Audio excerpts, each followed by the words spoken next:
स्वतंत्रता दिवस, वो दिन जब भारत ने गुलामी की बेड़ियां काटकर अपनी किस्मत खुद से लिखने के लिए पूरे आत्मसम्मान के साथ कदम आगे बढ़ाया।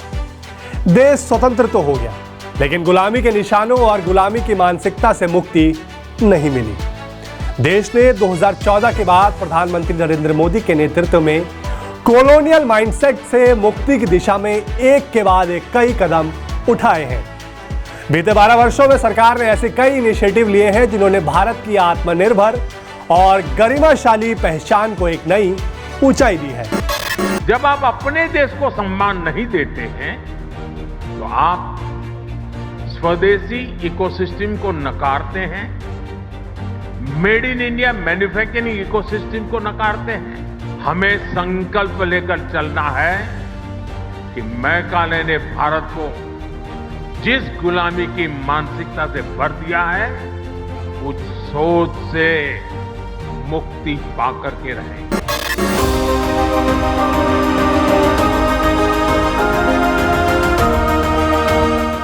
नए संसद भवन का निर्माण, संसद में सेंगोल की स्थापना, राजपथ की जगह कर्तव्य पथ, नेवी के झंडे पर छत्रपति शिवाजी के चिन्ह की स्थापना, प्रधानमंत्री आवास रेस कोर्स रोड का नाम बदलकर लोक कल्याण मार्ग करना,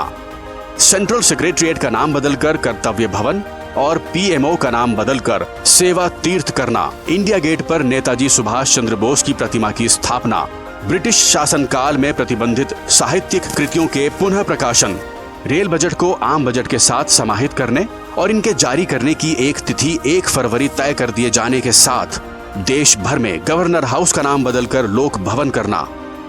ब्रिटिश काल में बनाए गए 1800 असंगत कानूनों को रद्द करने के साथ दंड देने के मकसद से बनाए गए कानूनों की जगह भारतीय दंड संहिता और भारतीय नागरिक सुरक्षा संहिता जैसे न्याय को प्राथमिकता देते कानून और अंडमान निकोबार की राजधानी का नाम पोर्ट ब्लेयर की जगह श्री विजयपुरम करना, साथ ही अंडमान निकोबार के सभी द्वीपों के ब्रिटिश नाम हटाकर उन्हें स्वतंत्रता संग्राम सेनानियों और परमवीर चक्र विजेताओं के नाम की पहचान दी गई है। इन सभी प्रयासों के साथ सरकार ने देश में आजादी के बाद से चले आ रहे गुलामी के चिन्हों को मिटाकर भारतीय गौरव और भारतीय स्वाभिमान की पुनर्स्थापना की है।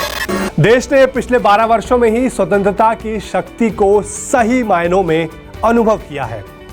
ये स्वतंत्रता की ही शक्ति है जो देश को एक स्थायी सरकार देकर नए और समृद्ध भविष्य का निर्माण करने के लिए नागरिकों को सशक्त बना रही है। ये स्वतंत्रता की ही शक्ति है जो आतंकवाद के खिलाफ जीरो टॉलरेंस की राजनीति की गर्जना करती है और ऑपरेशन सिंदूर जैसे शौर्य से भरे अभियानों के साथ दुश्मन को उसी के घर में घुसकर तबाह कर देती है। इस बार स्वतंत्रता दिवस की 80वीं वर्षगांठ के उपलक्ष्य में थर्सडे थ्रिलर में देखिए स्वतंत्रता की शक्ति से सज्जित ऐसी ही 80 उपलब्धियों की ओजस्वी कहानी मेरे साथ।